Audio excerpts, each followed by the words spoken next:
референдумот. Точка, ваше мислење, ваш став, ваш коментар.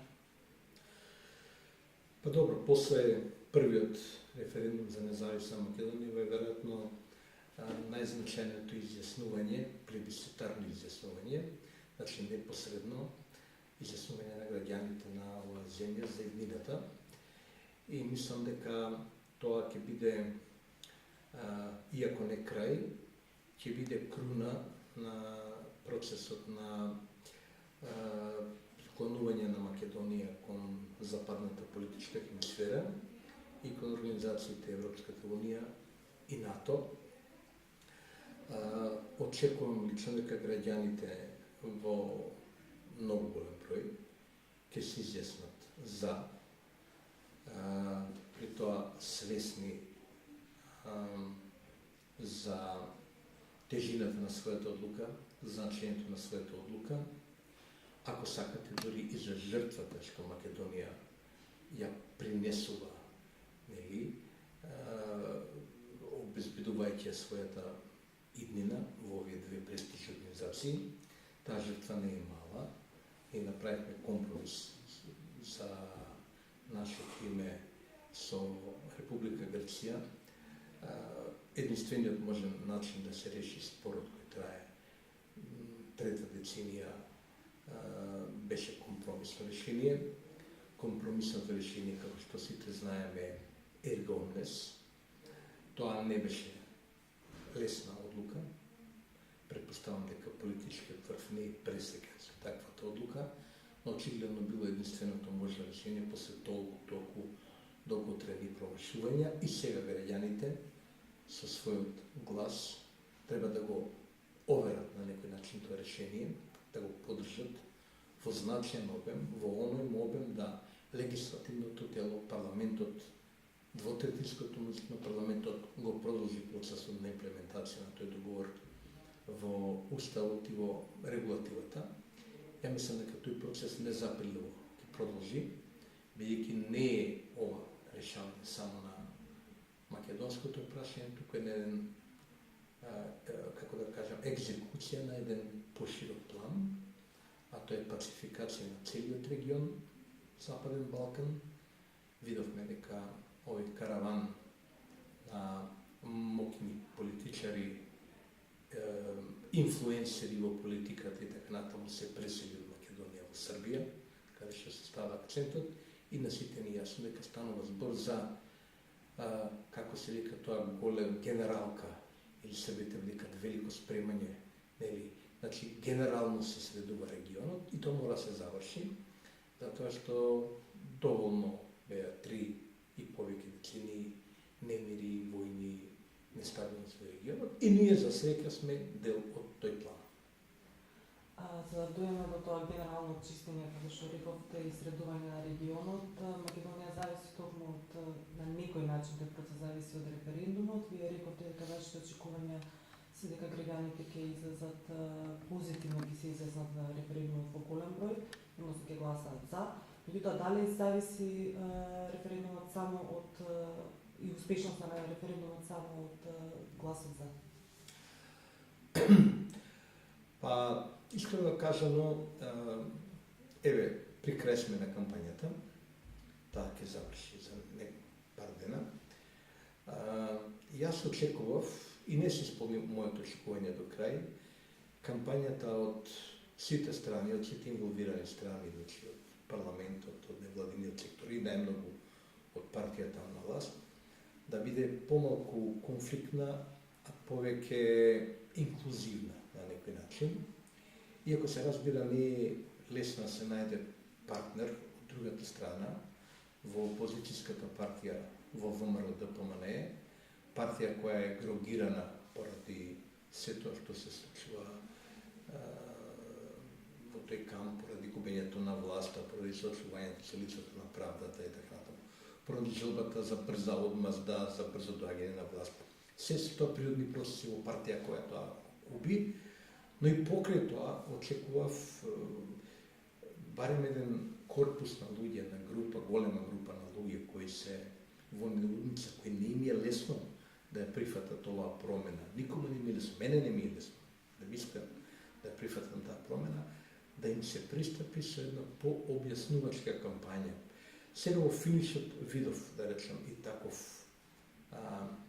таков начин на разбирање на овој процес, значи на таков пристап кон луѓето, но мислам дека недоволно беше тоа и мислам дека тоа ќе не чини нешто, еден корпус на гласови помалку на контото на она што ќе дојде за одговорот на прашањето. Тоа беше неопходно и се уште ќе биде неопходно и после референдумот да се продолжи со тој објаснувачки дел, бидејќи договорот со Грција е, освен што е добар и е клучно значаен за престанок на проблемите меѓу двете земји и на притисокот од страна на Грција по идентитетските прашања, значи да не повторувам по 100 пати се докажуваме, и тоа е де факто нешто што се гледа, што може да се прочита во договорот, основните атрибути на нашиот национален идентитет, на македонскиот националитет се засочувани. Името на јазикот, името на нацијата, или на националите, на граѓанството, како сакате наречете го, се таму и тие се македонски. Но освен тоа, имаме навистина делови од договорот кои бараат сериозно објаснување и такви кои се спорни, тоа е формулата ерговнес, но и такви кои се за мене позначени од ова со атрибутите на идентитетот, а тоа е, например, поделбата на два всушност идентитета, еден како што го разбираат грците, не како што го разбираме ние. Тоа е една многу значајна дел од договорот кој не е доволно објаснен во народот. Ние доживеавме во Македонија да луѓето не знаат и грчкиот министер за надворешни работи Коцijas да ни каже дека прашањето на македонскиот јазик е неспорно, затоа што македонскиот јазик е официјално признат од Обединетите нации уште во 1977 година. Тоа е податок што пречи се никој од нас не го знаеше во Македонија. Ако се пристапеше на еден малку поинаков начин, мислам дека резултатите ќе беа подобри, но и покрај тоа, јас очекувам висок одзив. Не можам да кажам дали цензусот ќе се оствари, затоа што цензусот е висок во услови кога имате присуство во земјата од не повеќе од 1,5 милиони вкупно граѓани. Не верувам дека има повеќе од 1,200,000, 1,300,000 избирачи, би треба да излети 900,000 избирачи на местата, за да го исполните формалниот цензус 50% плюс 7. Но, за мене ќе биде најзначено да резултатот за биде посилен и во бројка појак од резултатот од гласањето за било која партија, било кој македонски политичар до сега, тоа можеби ќе можеме да речеме да, во значаен обем со значајна поддршка на електоратот, договорот е прифатен. Тоа за мене ќе биде успех на референдумот, кој е консултативен, кој нема, како да кажам, нема задолжителност во смисла на утре мора да се спроведе, но се пак политички го легитимира процесот и им дава насоки на патиција што да прават натаму. Колку медиумите влијаат на креирање на јавното мислење? И дали тоа се однесува повеќе на логичкото размислување или на емоцијата во однос на тоа како ќе одлучат граѓаните? Знаете, прво, не постои ентитет што се вика медиумите. Има медиуми вакви и такви. Има, како да кажам, ние сме во ситуација кога печатените медиуми во Македонија, не поради интернетот, туку поради други внатрешни наши проблеми, практично во еден позначен обем се изгубија, освен 1, 2, 3 вестники, вестници кои обстануваат, вклучително и Слободен вечер, ќе да го водам, нели? Имаме телевизии каде што од влијанието видовме една рекламна кампања за која можеме да имаме вакво или такво мислење. Јас имам релативно позитивно мислење за тоа како изведена и видовме здодевни, очени, бескорисни дебати со неколку исклучници кои се сведуваа на кавги, викање, надвикување и така натаму. И ако тоа треба да предизвика сето тоа, тој шум да предизвика некакво влијание врз граѓаните, јас сум многу сомничав.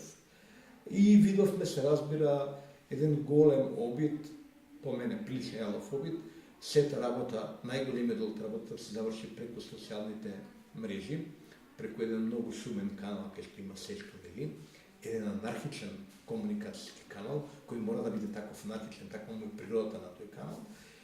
И кога сето тоа ќе се береме заедно, јас мислам дека медиумите, ако и тоа го сметаме, нели, Фејсбукот како главна социјална мрежа медиум, мислам дека генерално одигра, како да кажам, улога согласно со она што им беше наменета од организаторите кампањата, очекувањата, и не може да очекувате медиумите сами да водат своји кампањи. Ние тоа не го правиме, јас не сакам тоа да го правам, бидејќи кампањата води тој што за нешто се залага. Може да отвориме вратите, просторот да отвориме нашите страници и така. И тоа ние го направивме. Но кој колку ќе го искористи, тоа е прашање право на медиумите. Ние не добивме, така речи, на моја покана добивме едва и 2 колумни во текот на целата кампања, во која еден наш интелектуален спораничен дипломат го изрази својот став против. Можете да замислите тогаш на што личила целата приказна, ние немавме реална дебата. Не го сметам надвикувањето и тие јалови дебати со исти ликови постојано здудевни и така натаму, не го сметам за некаков сериозен прилог кон општата расправа или и кон овие луѓето сами со себе да седнат и да расправат што ќе направат на 30 септември. Мислам дека тоа е данок на големото неразбирање на улогата на медиумите, каква треба да биде, а постојано големо драматично неразбирање за кое се виновни политичарите и новинарите, се разбира, бидејќи не успеале да ја доловат таа слика за своето значење и значењето на нашата работа.